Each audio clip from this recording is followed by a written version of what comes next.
Radio 92.5 FM, la mezcla perfecta.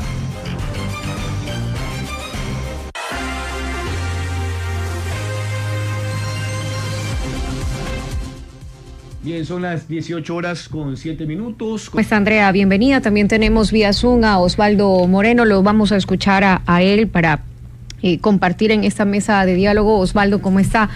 ¿Qué le faltó a Daniel Noboa para ganar en una sola vuelta? Decía Andrea hace poco que utilizar este eslogan en campaña o este concepto de una sola vuelta realmente es muy delicado y hay que trabajar para conseguir ese objetivo. ¿Qué le faltó, Osvaldo? Bienvenido.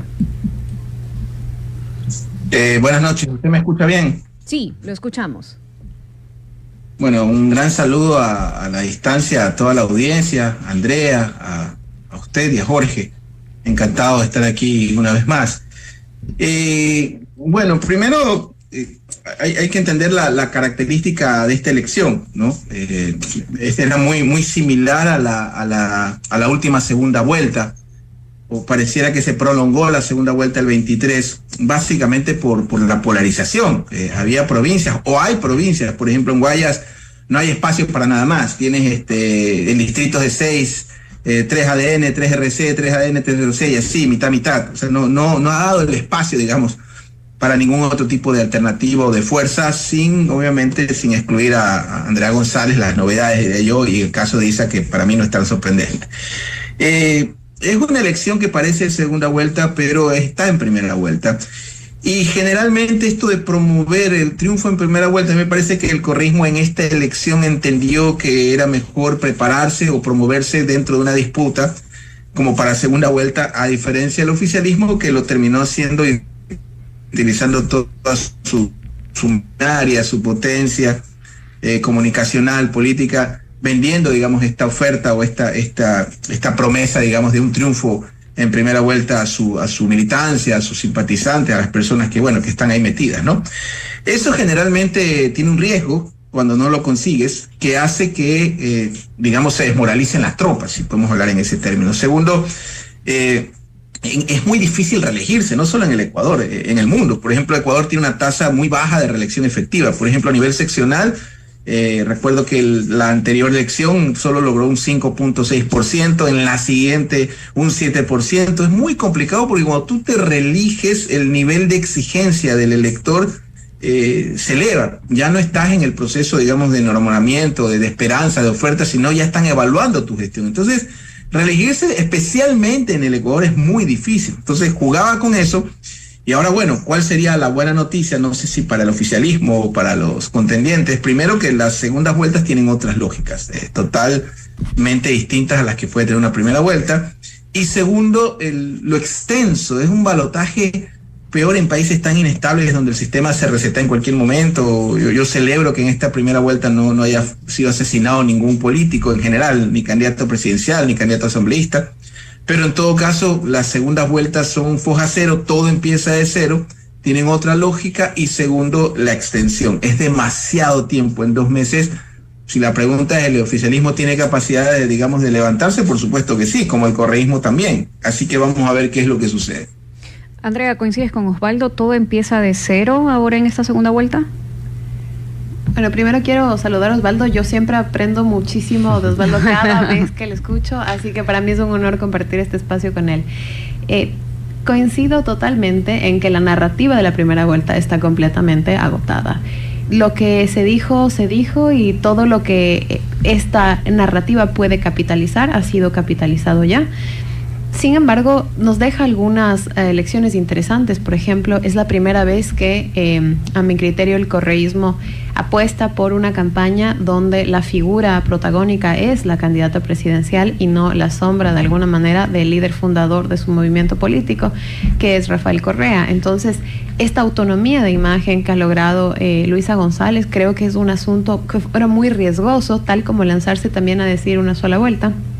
Pero en ese sentido, creo que el correísmo logra un triunfo importante, que es haber puesto, digamos, su esperanza en esta estrategia diferente y lograr un resultado. Ahora, El correísmo, al menos en específico, en tantas campañas le ha dicho ya al Ecuador muchas cosas, lo que hicieron, lo que pueden volver a hacer, las capacidades que tienen al interno, es decir, habrá que ser aún más creativos para encontrar qué es lo que se le puede decir al ecuatoriano que no se le haya dicho antes. Y del lado, en cambio, de Daniel Noboa, por supuesto, hay mucho que decir porque es un movimiento nuevo, es un candidato nuevo, es un liderazgo emergente, pese a que ha logrado esta consolidación muy rápida, es emergente, está prácticamente recién creado. Pero eso también, así como es bueno, también puede ser muy desafiante porque tal vez aún no está muy claro ni siquiera ideológicamente qué representa, es decir, quién es, y si no sabes quién es, ¿cómo vendes lo que eres? Creo que hay que pasar por un proceso importante e inmediato de definición, cuál es mi modelo de gobierno, cuál es el país que yo quiero lograr, quién soy en específico y muy claramente, y sobre todo para ambos movimientos. Creo que hay un desafío muy grande de transformar su estilo y salir de la zona de confort que han tenido en esta campaña. Por un lado, tenemos a Revolución Ciudadana, que tiene un círculo muy hermético de toma de decisiones, donde obviamente se han reciclado cerebros muy geniales, pero que están cada vez un poco más lejos, entendería yo, del cambio de paradigma cultural. Es decir, quiero ser clara, los años no pasan en vano y es más difícil conectarse con gente de 15 años y estos buros políticos se constituyeron hace al menos 20. Así que refrescar estos espacios podría ser importante. Y en el caso de Noboa, porque se entiende que él es la figura fresca, ¿no? Claro, pero justamente ese es el asunto. En el caso de Daniel Noboa y de ADN, el gran desafío, a mi criterio, es incorporarle a ese equipo, que también es un equipo muy hermético, experiencia. La experiencia del viejo Ecuador, la política tradicional, la política que sabe hacer territorio, la política que sabe hacer lo que hace un político tradicional. Campañera. Exactamente. Entonces, el correísmo necesita juventud, ADN necesita experiencia, y la cuestión será, y ambos son dos equipos muy herméticos.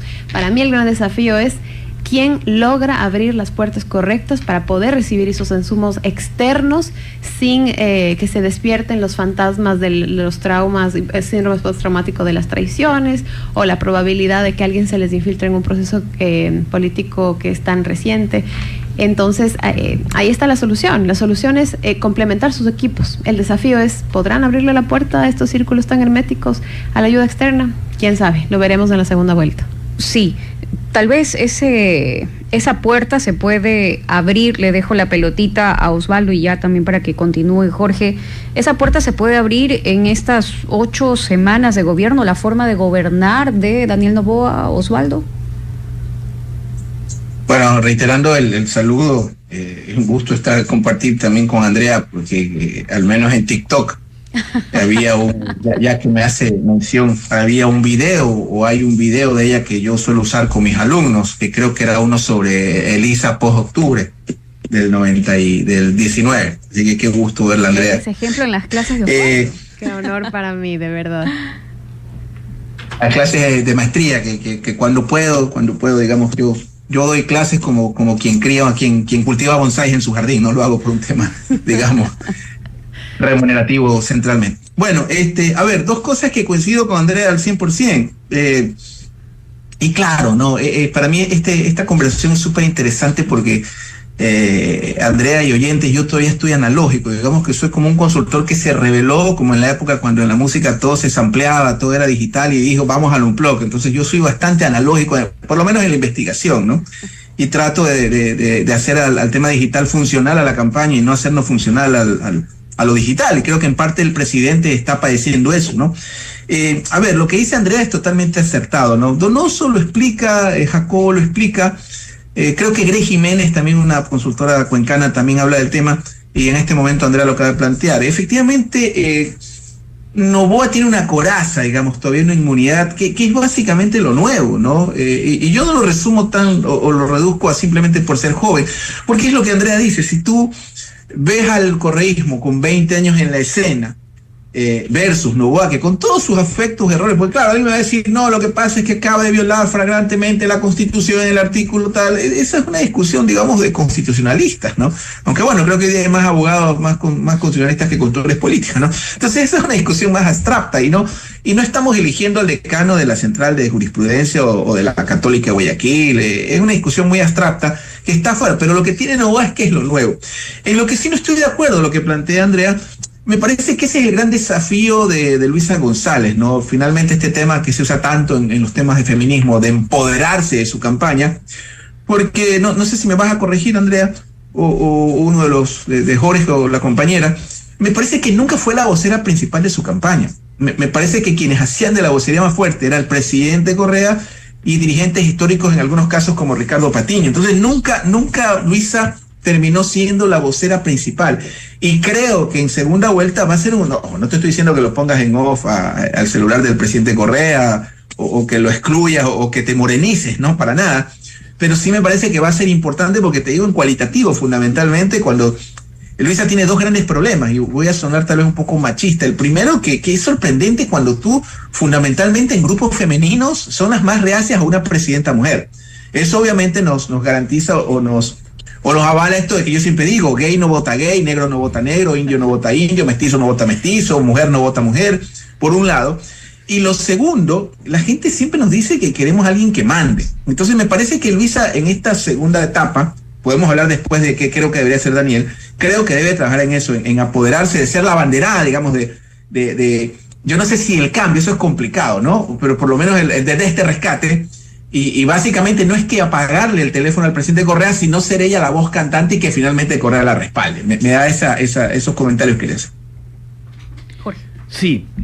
¿Qué tal? Un abrazo, Osvaldo.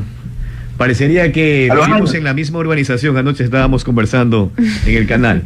En todo caso, sí es interesante porque pienso que cada uno, hablo de los candidatos, hoy está consciente de que van a enfrentar una contienda cuello a cuello, nariz con nariz. Y yo creería que esto se va a definir, sí, por una nariz. ¿Cómo tendrían entonces que abordar cada uno de los candidatos sus falencias, ya en el FODA, las amenazas y también las oportunidades? Porque hay un poco más de 1 millón de electores que están en disputa, y más allá de que se pueda concluir que per se, por un asunto de identificación ideológica, Pachacutic debería adherirse por extensión a la lista 5, ustedes han dicho acá que esto empieza desde cero. A ver, primero, qué gusto verte, Jorge. Ayer tenías en cadena de oración a mi familia, pues, ¿no? Regresé a las 11:30 de la noche del estudio donde estábamos, y andar esas horas por Guayaquil. Yo no soy encuestador, pues no tengo seguridad privada, no tengo, digamos, un grupo de gente.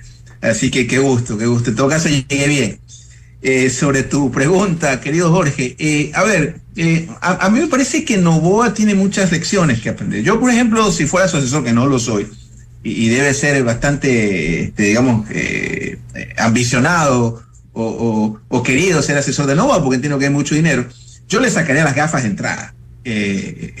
Las gafas siempre tienen una connotación, por un lado también sí, de rockstar, pero por otro lado hay personas que lo interpretan de otra forma, ¿no? De qué ocultas, en qué estado te encuentras. Entonces yo le sacaré las gafas de entrada. Yo creo que esas gafas terminan siendo un como que, bueno, esto, mira, cuando empiezan las rebeliones, por ejemplo, en el continente contra los españoles, ¿no?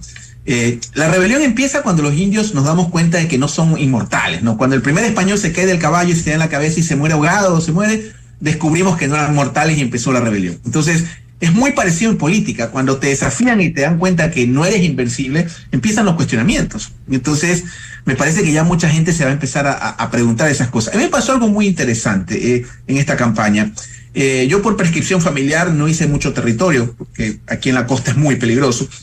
Y no tuve la conexión, porque yo tengo la costumbre de por lo menos acompañar una vez por semana a los candidatos al territorio. Entonces, en esta ocasión, cerrando ya el año electivo en la costa, para quienes nos escuchan son de acá, me tocó ir a algunos cumpleaños de los compañeritos de mi hijo, que viven en ciudades, digamos, amuralladas y cosas así por el estilo. En estas ciudadelas me encontraba muñecos de cartón cada 2 casas. Y era impresionante. Era cada 3 casas 2 muñecos de cartón. Pero yo empecé a sugestionarme y veía a los influencers, digamos, a los analistas que han contratado, encuestadoras que nos hablaban de esta idea. Ya empezaba a dudar. Yo veía los datos que teníamos y esto es muy difícil, pero tal vez yo esté equivocado. Y me acordé de la elección de Bucaram contra Nebot. Yo en esa época era muy pequeño, tenía 10, 11 años, pero recuerdo cuando ibas a Urdesa, que era como decir hoy San Borondón, Cumbayá, todo estaba infestado de Férez Cordero. Ibas a los barrios populares y estaba totalmente repleto de Agdalá. Entonces, me parece que en ese sentido tiene que haber una conexión. Hay muchos expertos como Andrea en campaña digital que la ven extraordinaria la campaña. Yo no tengo el criterio para evaluarla, pero en mi caso, claro, yo tal vez no sea el más indicado. Me parece que era muy verano del 98 la campaña. Verano del 98, para quienes son muy jóvenes, era una serie de unos adolescentes que viajaban y que nadaban y bla, bla, bla.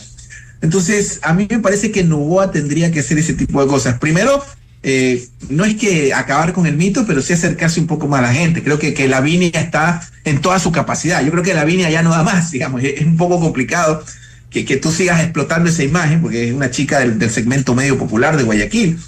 Y por otro lado, va a depender también un poco de cómo continúe la gestión. Si llegara a haber cualquier conato, por ejemplo, de cortes de energía, se le pondría la cosa complicada. Por eso no es tan simple y no es tan básico, digamos, de que si es candidato gana o pierde, es el presidente en funciones. Y al ser presidente en funciones, al haber sido desafiado, probablemente podría perder la primera vuelta. Acabo de ver el último corte y están creo que a décimas. Así que no la tiene fácil el oficialismo. Gracias, Osvaldo. Andrea, ya en la parte de la conquista del voto, en el mapa se puede visualizar que las provincias del centro y algunas provincias amazónicas han confirmado su apoyo a Noboa y allí tenemos buena parte de la población indígena. Significa entonces que una cosa es lo que pueda decir Leonidas Issa y otra lo que decidan las bases, es decir, tendrá un nicho allí Daniel Noboa para levantar esa votación que no es menor, ¿no? Supera el 5%.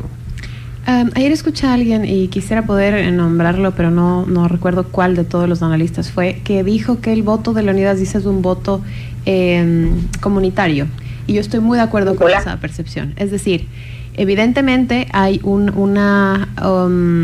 algún tipo de empatía y de asociación por temas étnicos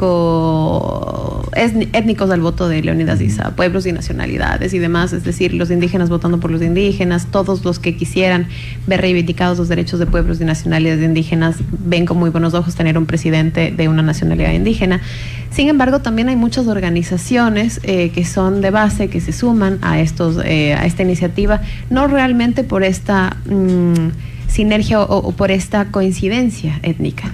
Y creo que estos movimientos son precisamente los que fueron parte de la campaña de Leonidas Issa en este momento, pero que no son ni su voto duro, ni tampoco son gente que responda a su liderazgo de una forma fehaciente. No son orgánicos. No, y tampoco son militancia, ni militancia Pachacutic, ni militancia de Leonidas Issa.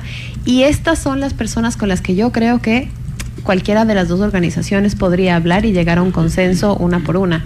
Ahora, ¿les va a dar el tiempo? No lo sé. ¿De qué van a conversar cuando hablen? ¿Podrán tanto los que llegan a pedirles su adhesión como los que están ahí esperando lograr una alianza ser claros entre qué quiere ofrecer el uno y qué necesita el otro? Habrá que verlo. Depende muchísimo el éxito en esta segunda vuelta, creo, de la capacidad que tengan y de las credenciales que tengan cada uno de los movimientos que llega a negociar. Por ejemplo, al correísmo le pesa un poco todas sus actitudes pasadas con ciertos grupos sociales, empezando por Conaya y Pachacuti como tal, con los indígenas como tal. Pero al mismo tiempo también no se puede decir que esto representa siempre una ventaja competitiva para el presidente de forma inmediata. El hecho de no tener mucho tiempo en el círculo político, más o menos un año de gestión y demás, no ha quemado aún sus cartas de negociación porque no ha tenido la oportunidad ni la necesidad de sentarse a negociar. Es decir, es una hoja medio en blanco.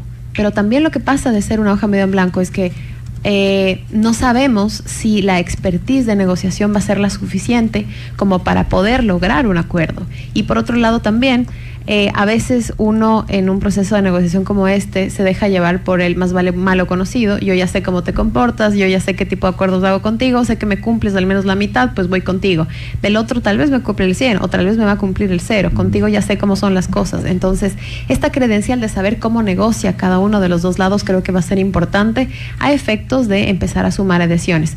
Pero lo más importante aún, creo yo, donde hay claramente una capital electoral que se puede ganar, son los indecisos y los ausentes, que quizá es el primer grupo, el primer mercado electoral al que se va a dirigir la campaña, y eso también es un desafío para ambas campañas, para ambas tiendas políticas, porque ¿qué le dices? ¿Qué le dices sin radicalizar tu discurso para no ganar, no perder lo que has ganado, a personas que claramente no cayeron en tu narrativa inicial de la polaridad? Es decir, si no les ofreces correísmo o anticorreísmo, si no les ofreces estas dos tendencias tan marcadas que existen en el país, ¿qué le ofreces para que poder capitalizarlo? Yo tengo la hipótesis de que probablemente pueda ser movilizador el poder articular de forma efectiva los dos estilos de política, la tradicional, territorial, clásica, y la digital de forma efectiva. Porque tal vez no es que el ausente o el nulo no quería votar por esta tendencia, sino que no se enteró de información suficiente, y tal vez esto podría mejorar si hubiera una estrategia 360 que contemple lo territorial más lo digital. O de hecho, bueno, mejorar tal vez la investigación cualitativa para saber de qué es lo que quiere hablar este votante, pero desafíos solamente grandes. Algo cortito, Andrea, porque debe continuar María Gabriela. Algo en 2 minutos, por favor. En el caso puntual del voto indígena, el que se ha decantado por Leonidas Issa, hay algunos elementos que observar. Por ejemplo, ¿se alcanzó o no la condonación de las deudas a las juntas de agua? 1. 2. La política extractivista. Todos sabemos que los indígenas son dogmáticos en la defensa del medio ambiente, son anti-extractivismo. Pero ¿qué pasó en la época de Alianza País con el Yasuní? 1. 2. El presidente Daniel Noboa hace poco está promocionando la explotación petrolera para ampliar los ingresos del Estado. Entonces, ¿cómo quedaría allí ese intento de conquista? Es muy complejo. Creo que además el líder en este momento, que es Leonidas Issa del movimiento indígena, específicamente de quienes han votado por él, es un líder muy ideológico. Es decir, es un mariateguista convencido, declarado y coherente. Entonces es difícil pensar que va a ser tan sencillo como la adhesión de Rabascal el día de hoy, que de pronto él de la nada decida una adhesión. También yo quisiera poner sobre la mesa la posibilidad de que no sea el único mercado electoral al que se tenga que atacar para poder ganar una segunda vuelta. Creo que además de ganar votos, la segunda vuelta, poder triunfar en la segunda vuelta, implica no perder votos. Y si me preguntas, es a lo que yo más le temería, a los errores que suelen suceder en campaña, que pueden arruinar meses de trabajo. Porque claro, cuando hay desesperación es difícil ser suficientemente frío y suficientemente racional como para pensar cada pequeño movimiento que hagas. Pasos en falso en la campaña o en la gestión del gobierno. Gaby. Sí, voy con Osvaldo, luego con Andrea, sobre los temas en la agenda en esta segunda vuelta electoral. Evidentemente, pues Daniel Noboa es el presidente en funciones, habrá cosas que se le cuestionará directamente, por ejemplo, en abril no sabemos cómo estarán las condiciones del estiaje, que se puedan venir racionamientos energéticos o no, eso podría causarle en contra. En todo caso, el presidente en funciones y todo lo que suceda se le va a pedir la factura a él. Pero en todo caso, Osvaldo, ¿deben incluirse nuevos temas en la agenda de ambos candidatos? Me refiero, por ejemplo, temas como la migración, ahora que vemos pues a un Donald Trump con medidas bastante polémicas y estrictas. Sí, la campaña es permanente, ¿no? Y la agenda, en teoría, el que lleva las riendas del proceso es el que pone los temas en la agenda y finalmente hace que los discutamos, ¿no? Eso ya depende, digamos, del músculo, de la capacidad que tengan los respectivos equipos de campaña. A mí sí me pareció, por ejemplo, que los espacios donde puede haber confrontación directa, como el debate, claro, quizás sería peor no tener el debate que nos ofrece el CNE, muy arcaico, pero efectivamente este tipo de temas no se tratan, por ejemplo. Yo, por ejemplo, creo que como empieza esto de cero, deberían, por ejemplo, las campañas, yo me topé en esta elección gente que me decía, ya no necesitamos investigación cual ni cuanti porque tenemos escucha digital. La escucha digital es extraordinaria para poder medir la coyuntura, pero no investigas a profundidad, por ejemplo, en la parte cualitativa, la parte cualitativa. Y por el tiempo tan extenso que se avecina, de 2 meses de campaña, deberías llevar una línea base que te va a tomar, claro, con los recursos 10 días, por lo menos, o sea, para poder un poco ver cómo está el clima de la gente, en qué estado se encuentra el elector, cómo está el estado de las demandas, porque a veces la opinión pública te suele dar hallazgos. Yo te pongo un ejemplo. En la pandemia, nosotros como empresa estábamos en 7 países en simultáneo, pensábamos que el tema más importante era el virus y casi todos los países, recuerdo Honduras, Venezuela, no fue Venezuela, Honduras, Argentina, Panamá, República Dominicana, Ecuador y creo que Perú. Yo recuerdo que la gente nos decía que el virus le preocupaba, pero más importante era qué comían en el encierro, por ponerte un ejemplo. En esta elección pensábamos que la seguridad era lo más importante. Y el hallazgo que encontramos en algunas provincias era que la seguridad era importante, pero terminó siendo algo cotidiano, sobre todo en la costa. O sea, sí, la seguridad me preocupa, me pueden matar en la panadería, pero tengo que igualmente ir y tengo que vivir con esto. Entonces, para eso es importante la investigación, porque es la que finalmente debe de marcarte los temas que tú le planteas a la opinión pública, y en base a eso vas construyendo las propuestas. Va a depender mucho de la coyuntura. Ojalá esta segunda vuelta se sostenga, digamos, entre comillas, pacífica, porque si bien es cierto no fue ningún candidato asesinado, enero fue el mes más violento de toda nuestra historia. Creo que esos temas terminarán dependiendo de la agilidad que tengan los equipos de campaña de cada una de las vertientes, y como toda elección va a ganar el que menos se equivoca. Una elección no se gana o no se pierde solo por un hecho. Es como cuando un avión se cae. Los aviones se caen por una serie de eventos que terminan en cuando el avión se cae. Así que vamos a ver finalmente quién es el que menos se equivoque, que finalmente gane la contienda. Ahora, Osvaldo, ¿qué cambios tú ya anticipabas algunos debe tener Daniel Noboa? Pero, por ejemplo, se esperaba que salga el día de ayer a hablar con sus votantes. Pero vimos una carta que llegó 12 horas después. Bueno, es la personalidad del presidente, un poco lo decía Jorge, ¿no? Pero ¿qué cambios en ese sentido debería abordar Daniel Noboa? Lo que pasa es que, mira, no es tan simple. Por ejemplo, a mí me han tocado campañas que he terminado sin hablarme con el candidato. Y hemos terminado hablando lo estrictamente necesario. Porque al final nuestro rol no es ser parte de la corte ni ser su mejor amigo. Nuestro único rol es ganar, hacer todo lo que legalmente es posible para poder ganar la contienda. Y bueno, y si no se gana, se termina aprendiendo. Entonces, a veces no es tan simple. Bueno, vamos a hacerle esto para que sea más simpático, o hagamos esto.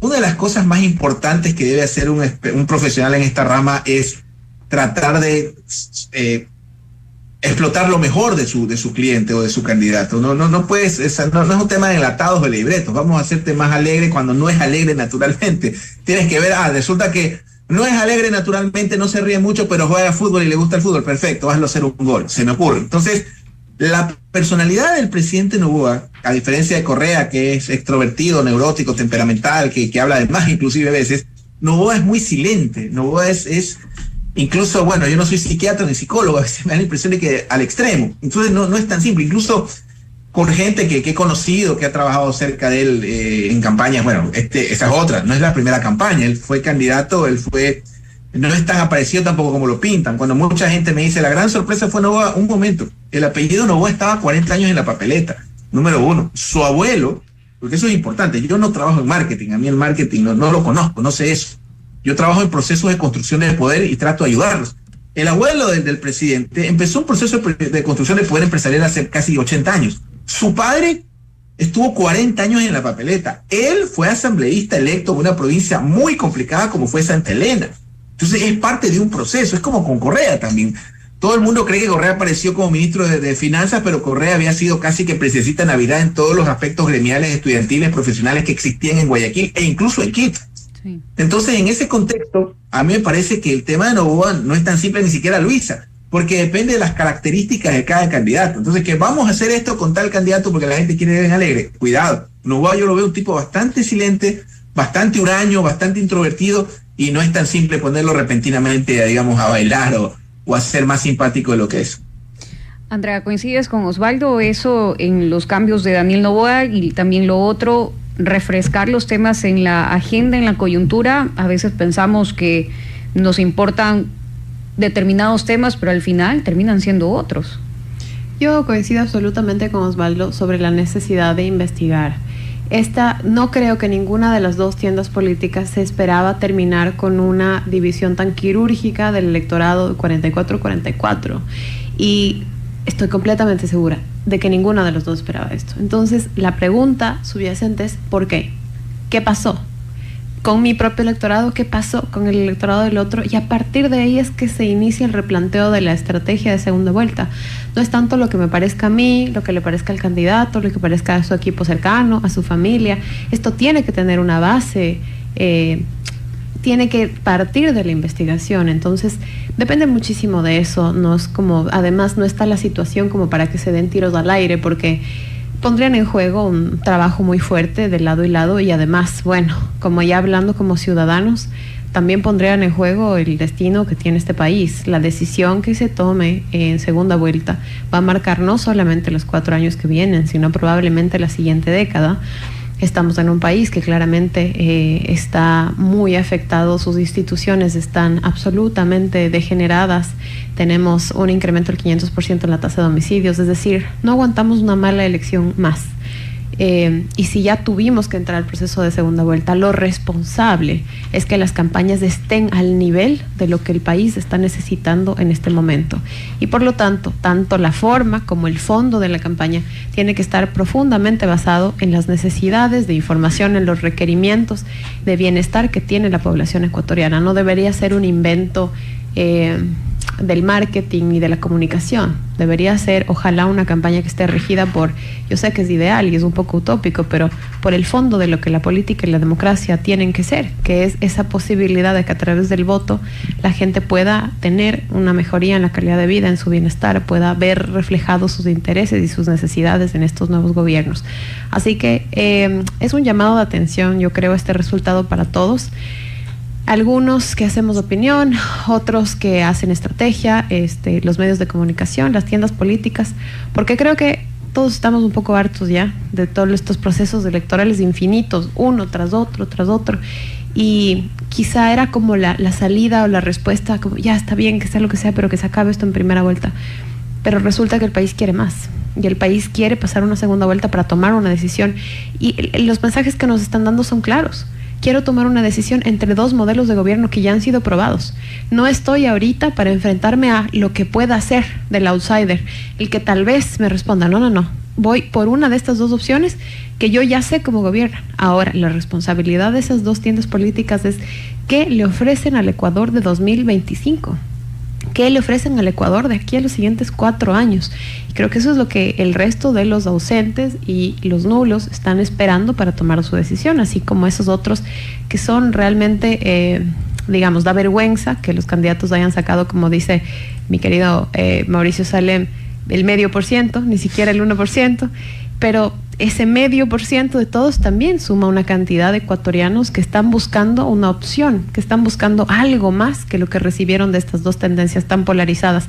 Hay que destacar también el hecho de que los ciudadanos no se hayan subido a los 2 caballos del 44% y hayan dado este voto ideológico de yo voto porque esta persona representa esto. Y eso es justamente esa diversidad, es lo que le está faltando probablemente a las 2 campañas, además de lo que ya hablamos de la experiencia en un caso y la juventud en el otro. Así que se vienen días muy fuertes, se viene una campaña, una segunda vuelta que yo creo que puede llegar a ser muy cruda. Espero que el Ecuador no tenga que volver a presenciar episodios como los que vivimos en la elección anterior, donde el fin justifica los medios y llegamos hasta a un crimen político que fue el de Fernando Villavicencio. Ojalá el país no tenga que vivir algo así otra vez, y creo que estamos llamados todos, los que hacemos reflexión, los que hacemos información, los que son medios de comunicación y los políticos, a mantener la mesura. Esta es una elección muy delicada porque tenemos 44%, es decir, la mitad del país por un lado y la mitad del país por el otro lado. los discursos irresponsables pueden alterar esa paz social, que es lo poco que nos queda. Así que desde ahorita yo les pido a todos que tengan esa responsabilidad con el país en cada opinión vertida, porque este periodo de reflexión y de análisis político y todo lo que se nos viene en campaña puede o ser muy bueno para el país o puede realmente causar desastres muy graves. Sí, cortísimo para devolver el paso a Jorge. Vemos que Daniel Noboa gana en la sierra, excepto Imbabura y Santo Domingo, aunque en Santo Domingo fue muy reñido, creo que 1%. En cambio, en la costa gana Luisa. ¿Por qué? Se hablaba hoy en otro panel en el que pude ser parte en la mañana sobre el voto regionalista. Esa es una teoría muy interesante. Sin embargo, yo creo que sí puede tener que ver con la fortaleza territorial que tiene el movimiento Revolución Ciudadana en ciertos lugares, no solamente en la costa, porque si hablaremos de voto regionalista, esto debería ser estrictamente un fenómeno de la costa, pero sucede en Imbabura, que es la provincia de la que yo vengo también. En Imbabura, lógicamente, el trabajo de Revolución Ciudadana ha sido un trabajo sostenido y permanente, que viene desde el tiempo de Gabriela Rivadeneira. Entonces, lógicamente, esto de en las buenas y en las malas, porque el correísmo no ha sido gobierno en la última década y, sin embargo, ha mantenido su presencia en territorio. Creo que esa es la paga que tiene un movimiento por, sea como sea y nos guste o no nos guste, mantener una ideología firme y, al mismo tiempo, mantener a su militancia comprometida con un proyecto político. Y también, no está por demás decir, tener un proyecto político. Es decir, que la militancia y el líder sepa a dónde estamos caminando todos. Es la base, parecería una obviedad, pero hay muchos movimientos políticos que no saben ni para qué existen y muchos líderes de movimientos políticos que tampoco saben para qué existen. Bueno, ojalá que también en la agenda de los políticos, Jorge, también esté repensar nuestro sistema electoral y, como lo decíamos minutos antes, que no volvamos a tener una papeleta de 16 candidatos. Sí, bueno, hay una especie de avance parcial, diría yo, desde la candidatura de Daniel Noboa, porque presentó un proyecto para hacer cambios en la Constitución en materia de financiamiento estatal a los partidos políticos. Yo, para concluir, quiero abordar dos temas. Vamos a hacerlo uno por uno con ambos. Quiero empezar con Osvaldo. Primero, sin duda, a partir de lo que hemos analizado de aquí hasta la fecha de la segunda vuelta, el 13 de abril, quien se mueva mucho o más de lo debido podría caerse. Es decir, cada cosa que se diga, cada paso que se dé, tiene que estar plenamente medido. Pregunto, ¿el hecho de estar en el ejercicio del poder genera más exposición y, sobre todo, por lo que sucedió en la campaña de la primera vuelta? ¿Qué es lo que se podría advertir tanto del lado del presidente, que está en la esfera del ejercicio del poder, como de Luisa González, que eventualmente, si no logró ganar en primera vuelta, es porque aún falta algo, un trabajo seguramente de carpintería? El último triunfo en primera vuelta, que se recuerde por lo menos en esta era democrática, bueno, no estoy seguro si Velasco ganaba así. Bueno, antes no había balotaje, probablemente sí. Fue el de Rafael Correa, y creo que lo hizo en 2 ocasiones, no lo recuerdo con claridad. Siempre hay, digamos, escenarios posibles que se pueden presentar en una elección. Y volvemos al principio, como lo había planteado, creo que Andrea lo dijo, o lo resumo, siempre gana el que menos se equivoca. En eso se parece mucho esto al fútbol. Y va a depender de infinidad de factores, pero lo clave es cómo te sintonizas con los electores, cómo te sintonizas con sus demandas, con sus angustias, y para eso sirve la investigación. Ya la parte táctica es la que nos plantea los cómo para comunicar, y ahí viene digamos ya la estructura que pueda tener una campaña electoral en comunicación, en estrategia, en la parte de analistas, la comunicación digital, el territorio, que es fundamental. Peor, porque hay otro factor fundamental, que es el Ecuador que estamos viviendo, ¿no? La crisis de inseguridad probablemente más grande de su historia. Yo le pongo un ejemplo. Guayaquil promedia las 80 muertes violentas por cada 100.000 habitantes. El Salvador de Bukele, cuando Bukele empezó, tenía 60, 65, 70. Y eso ganó lo de Durán. Usted que, Jorge, usted que hace coberturas todavía en las calles y conoce mejor que nadie cómo funcionan los cantones en la provincia del Guayas. Entonces, es un tema grave, y tal vez no sea tan fuerte en la sierra, pero tienes un problema de inseguridad, tienes un problema de desempleo, de crisis económica, una crisis energética. O sea, hay infinidad de factores que al final, cuando empieza este cuestionamiento, como lo había planteado, la gente empieza a hacerse preguntas y cuestionar o a confiar. O sea, no hay enlatados, digamos, como a veces, claro, la elección que me sirvió en tal país, o en tal elección, o en tal mes, o en tal proceso, son experiencias, pero finalmente cada elección es igual a otra. Yo, por ejemplo, trabajé en San Pedro Sula en algún momento, cuando era la ciudad más peligrosa del universo, ahora lo es Durán. Trabajé en Tijuana, frontera con Estados Unidos. He trabajado en San Cristóbal, frontera entre Colombia y Venezuela, en plazas calientes. Pero cuando tú trabajas en plazas calientes, tienes un carro blindado, estás en hotel 5 estrellas, vas 3-4 días y te vas. Acá en Guayaquil es un alto riesgo ir a la panadería. Entonces, esas son las características que tiene el Ecuador en este momento, y va a depender. Creo que Noboa, blindado por su juventud, es más o menos como cuando vas a un médico a hacerte un examen de estómago. Todo paciente mayor a 50 años ya se presume sospechoso de cáncer de estómago o si tiene gastritis. Por eso te hacen una endoscopía. Cuando tienes menos edad, es menos posible. Igual que el COVID, a más joven, menos riesgo. Lo mismo en política. Entonces, por lo pronto, Noboa tiene esa coraza, pero es como lo planteó tan acertadamente. Me gustó esa analogía de Andrea. A la una le sobra juventud y a la otra experiencia, pero ambas tienen esa carencia. Bueno, cuando uno es menor todo es maravilloso en todo caso, ¿no? Osvaldo, creo que coincidimos. Indudable. Pues yo recuerdo los 40 años en un avión, me di cuenta que ya no podía leer sin lentes las letritas del formulario de migración. O sea, es la condena de la presbicia, Osvaldo. En todo caso, vamos con Andrea, un poco para optimizar los tiempos, en 1 minuto o 1 minuto y medio. Usted decía, le falta experiencia al equipo de Daniel Noboa versus la calle, que sí mantiene la lista 5. Pero allí está el trabajo que tiene más de 30 y 40 años en la Fundación Cruzada Nueva Humanidad, y parecería que no se ha capitalizado, y no porque yo esté aquí pretendiendo mercantilizar la ayuda social como capital político, no, simplemente como estructura para poder llegar a esa zona donde quizás no se ha hecho un trabajo contundente. Quizás porque no es lo mismo, Jorge. O sea, siendo muy, muy puntual en este ejemplo, es difícil a la fundación o a un miembro de la fundación, a un beneficiario de la fundación, ponerle solo un control electoral efectivo, por ejemplo. Cosa que en cambio en la militancia de Revolución Ciudadana es un proceso de formación precisamente ya de décadas. Entonces el militante sabe dónde tiene que ir, sabe lo que tiene que hacer, sabe cómo movilizar a sus vecinos para la votación. Las estructuras ya están construidas, entonces es una dinámica ciertamente diferente, más allá de que tal vez quizá ese recurso y otros que tiene el candidato presidente Daniel Noboa no se han evaluado o no se han visualizado como recursos electorales. Un vértice, Andrea. Por supuesto, lo que sucede es que la política debería dejar de verse como este asunto utilitario para si alguna vez te di una botella de agua, pues te la cobro con el voto, pero más bien pensarlo de si alguna vez Jorge tenía sed y yo le di una botella de agua, quisiera decirle, Jorge, ¿qué le parece? Si todo el mundo tiene agua, igual que usted cuando yo le di una botella de agua, entonces, ¿qué le parece si construimos esto juntos? Si hay este proceso ya de entendimiento y hay una verdadera objetivo de que todos tengan agua, este es ejemplo patético, pero es para poder demostrar lo que quiero decir.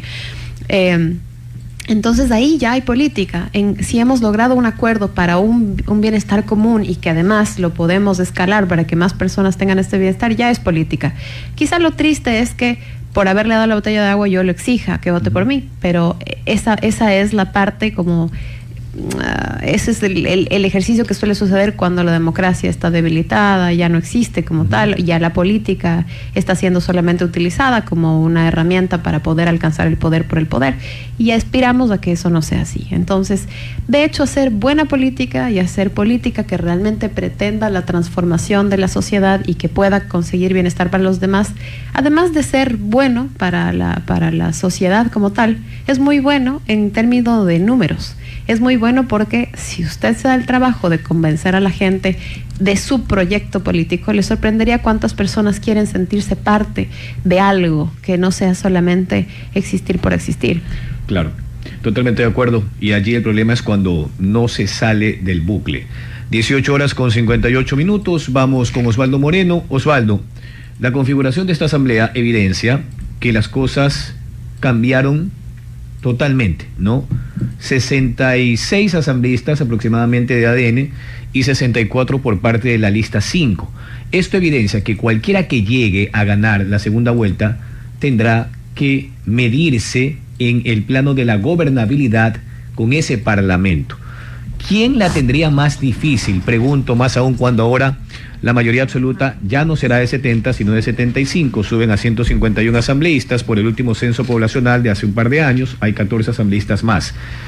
¿La tendría más fácil Noboa o Luisa en el ejercicio del poder a la hora del acercamiento con esa asamblea que va a estar más ajustada?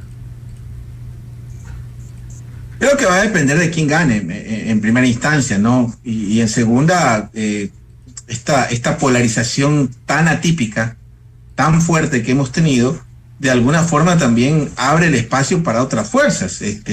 Yo no creo que, mira, si hay algo en lo que no se muere es en política, y yo no creo que los sevillanos estén del todo muertos. Entiendo que llegan con casi 6 escaños, probablemente están peleando un sexto, creo, un séptimo, no recuerdo. Y Nebot es como los gatos, pues no cae parado. Probablemente esos 6 votos podrían generar la gobernabilidad de cualquiera de las dos fuerzas. Y Nebot es un tipo que no tiene ningún problema de llegar a acuerdos mínimos con el correísmo o con ADN, por ejemplo. Ese es un caso. Por otro lado, también esa mayoría, si es tan fuerte, porque también es clave quién va a gobernar. Ya, el poder voltear, por ejemplo, la Revolución Ciudadana tiene esa característica que han sido muy pocas las bajas que han sufrido los últimos, por lo menos las últimas dos configuraciones de la Asamblea Nacional. Entonces va a depender muchísimo de hechos que todavía no se dan, que es que primero quién gana, y segundo las agendas que se presenten, porque también ten en cuenta que va a ser imposible generar 2/3 partes, que es como pueden hacerse reformas sustanciales y de fondo. De eso hablaba. Y en caso de una muerte cruzada va a depender exclusivamente del presidente de la República, ¿no? Entonces se va a poner bastante interesante. Y bueno, pues algunos querían bipartidismo, bueno, ahora cómete el bipartidismo, es lo que querías, pues ahora lo tenemos. Bienvenidos al bipartidismo criollo, que desde mi punto de vista va a ser coyuntural. Me parece que Noboa aglutina muchas cosas, y me parece que ahí viene la ventaja de la experiencia. El correísmo ha sabido sostenerse en 20 años.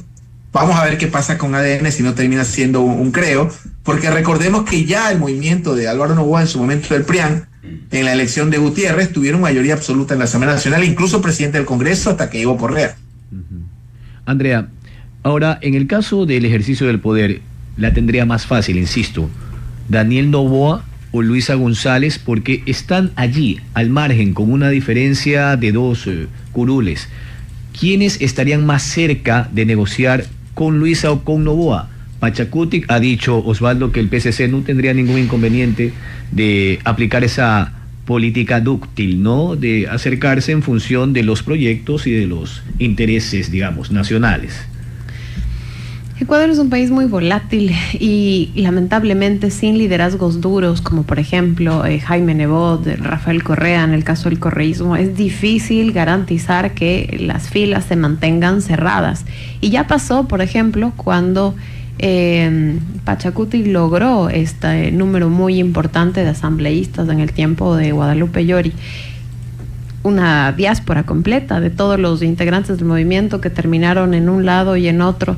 Pero claro, esto nos muestra lo flexibles que son estas líneas que se pueden abrir, pero al mismo tiempo también demuestra los riesgos de que eso suceda. Recordemos que después de esa elección Pachacuti sacó ni la tercera parte de lo que sacó en la elección anterior, que claro, se debe a algunos otros factores también, pero creo que sí hubo un voto de castigo para algunos de estos asambleístas por no haber respetado la voluntad de sus votantes, sobre todo en movimientos donde existe todavía algo de ideología.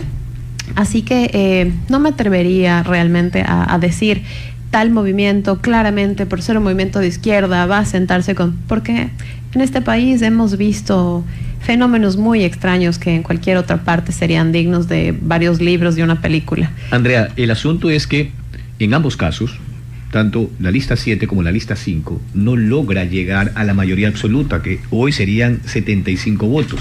Es decir, están en manos de los Pachacutics, ¿no? De los socialcristianos y de esos 5 o 6 que aparecen en las minorías, bueno, y el 21 asambleísta que tiene Construye, ¿no?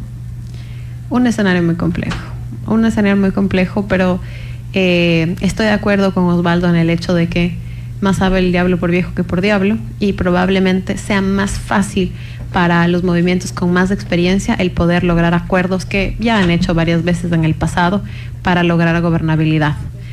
Muy bien, agradecemos la comparecencia de Andrea Yepes, ella es analista y estratega política, y también de Osvaldo Moreno, consultor político. Creo que el foro ha sido muy oportuno y sobre todo busca generar estas proyecciones, la visualización de la próxima segunda vuelta, Gaby. Así es, agradecemos a Andrea y a Osvaldo por habernos acompañado en esta mesa de diálogo.